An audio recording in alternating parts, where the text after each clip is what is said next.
Hello everyone, welcome back to our channel Bangali in Singapore. কেমন আছেন আপনারা সবাই? আশা করছি ভালো আছেন।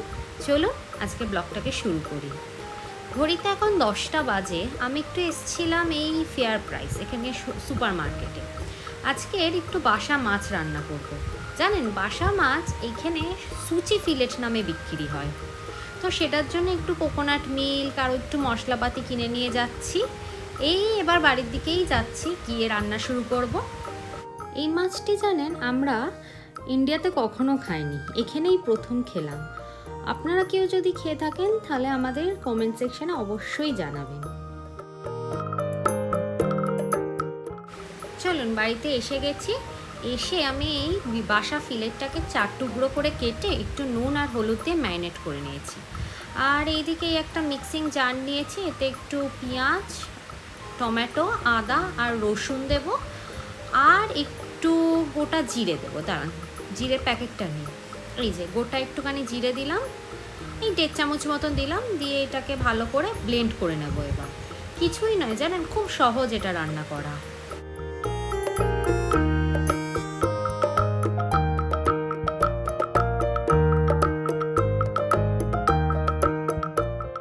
এই মিক্সিতে আমার ব্লেন্ড করা হয়ে গেছে। এবার প্যানে একটু তেল দিয়ে তেলটা গরম করে নিয়ে মাছগুলো দিয়ে দেবো। বাসা মাছ অনেকে জানেন ঝোলে আবার কাঁচা দিয়েও খায়, সেটাই নাকি আরও ভালো টেস্ট লাগে।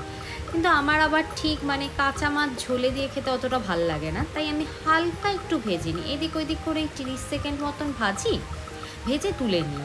বাসা মাছ আবার নাকি বেশি ভাজে না, ভাজলে নাকি ওর টেস্ট চলে যায়। মোটামুটি 30 সেকেন্ড মতন ভাজা হয়ে গেছে, এইবার তুলে নিচ্ছি। এইবার এই তেলেতেই মশলাটা দিয়ে ভালো করে কষিয়ে নেব। মিক্সিতে যে পেস্টটা বানিয়েছিলাম, এবার তেলে ওই পেস্টটা দিয়ে দিচ্ছি। দিয়ে এবার একটু পেঁয়াজটা ভাজা ভাজা হলে গুঁড়ো মশলাগুলো দিয়ে দেব। দেখুন পেঁয়াজটা ভাজা ভাজা হয়ে এসছে, এবার গুঁড়ো মশলাগুলো অ্যাড করে দিই। একটু লঙ্কা গুঁড়ো দিলাম, এবার একটু নুন দেব আর একটু হলুদ গুঁড়ো, ব্যাস আর কিছুই লাগে না জানেন। এইবার মশলাগুলো ভালো করে নেড়ে নিয়ে কড়াইতে এবার কড়াইটা চাপা দিয়ে কিছুক্ষণ রেখে দেবো, যতক্ষণ না মশলাটা তেল ছাড়া ছাড়া হয়ে যাচ্ছে। আর এই যে কোকোনাট মিল্কটা এনেছি, এইটা মশলাটা কষানো হয়ে গেলে শুধু এটা দিলেই হয়ে যাবে। দেখুন মশলাটা ভালোই কষানো হয়ে গেছে। এইবার এই নারকেলের দুধটা দিয়ে দিচ্ছি, দিয়ে একটুখানি নেড়ে ছেড়ে মাছগুলো অ্যাড করে দেবো।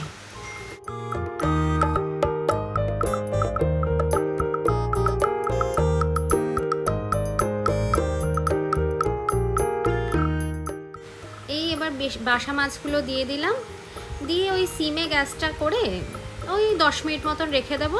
তারপর গ্যাসটা বন্ধ করে স্ট্যান্ড বাইতে 5 মিনিট মতন রাখলেই হয়ে যাবে। তো দুপুরের খাওয়া দাওয়া সেরে একটু রেস্ট নিয়ে এখন 8টা মতন বাজে, দুজনে বেরিয়ে পড়েছি ডিনার করব বলে। এখানে জানেন অনেক রেস্টুরেন্টে এই ন্যাশনাল ডের উপলক্ষে ভালো ভালো বেশ অফার চলছে। এই আমরা যে রেস্টুরেন্টে যাচ্ছি ন্যান্ডোস, এখানে দেখলাম যে একটা ডিশের ওপর 1/4 চিকেন বলে এখানে একটা ডিশ হয়, সেই ডিশটার সাথে একটার সাথে একটা ফ্রি অফার চলছে।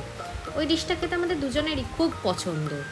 তো আর এমনিতেও স্যাটারডে নাইট, তাই ভাবলাম যে যাই গিয়ে একটু রেস্টুরেন্টে খেয়ে আসি। এমনি স্যাটারডে রাত্রিবেলাটা আমার আর রান্না করতে বা বাড়িতে থাকতে অত ইচ্ছা করে না, মনে হয় একটু যাই ঘুরে আসি, রেস্টুরেন্টে খেয়ে আসি, সেই জন্যই বেরিয়ে পড়লাম। আর যখন অফার দিচ্ছে তখন তো ভালোই। এই ন্যান্ডোস আমাদের ইন্ডিয়াতেও আছে জানেন, এই দিল্লি গুরগাঁও সাইডের দিকেই আছে। তো চলুন আস্তে আস্তে যাওয়া যাক। ন্যান্ডোসটা আমাদের কাছে, ওই সামনের যে মলটা আপনারা তো জানেন স্টার ভিস্তা, ওখানেই আছে। সোম থেকে শুক্র তো আপনারা জানেনই আমার ঘরের কাজ এই সবেই কেটে যায়, উৎসবের অফিসের কাজ, তারপর টায়ার্ড হয়ে তাড়াতাড়ি ঘুমিয়ে পড়া। তাই এই শনি রবিবার এই দুটো দিনই আমরা পাই, একটু তখন মনে হয় যে বাইরে যাই, একটু ঘুরে আসি, একটু রেস্টুরেন্টে খেয়ে আসি। সেটার জন্যই দুজনে টুকটুক করেই বেরিয়ে পড়লাম।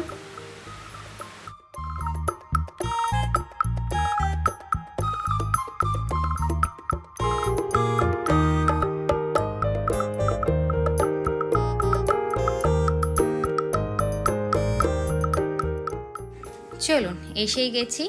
ওই সামনেই দেখতে পাচ্ছেন ন্যান্ডোস। যাই তাড়াতাড়ি খাবার অর্ডার দিয়ে খেয়ে নিই, খুব খিদেও পেয়েছে।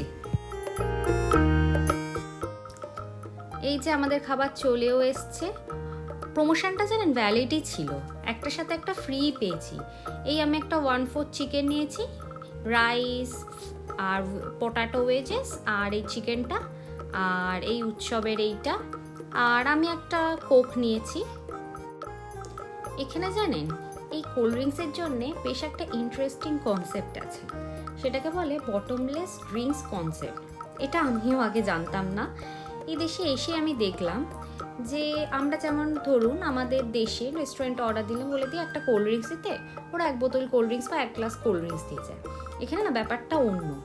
এইখানে এই রেস্টুরেন্ট একটা নির্দিষ্ট অঙ্কের টাকা নেয়, যেমন ধরুন $3, $4 এরকম নেয়।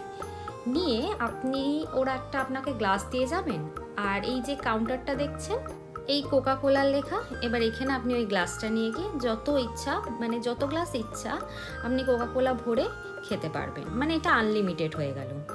বিভিন্ন রেস্টুরেন্টেই দেখি এই পদ্ধতিটা এখানে আছে, আর বিভিন্ন রেস্টুরেন্টেই বিভিন্ন দাম নেয়, মানে ধরুন একটা দামই যে সব রেস্টুরেন্টে নেবে তার কোনো মানে নেই।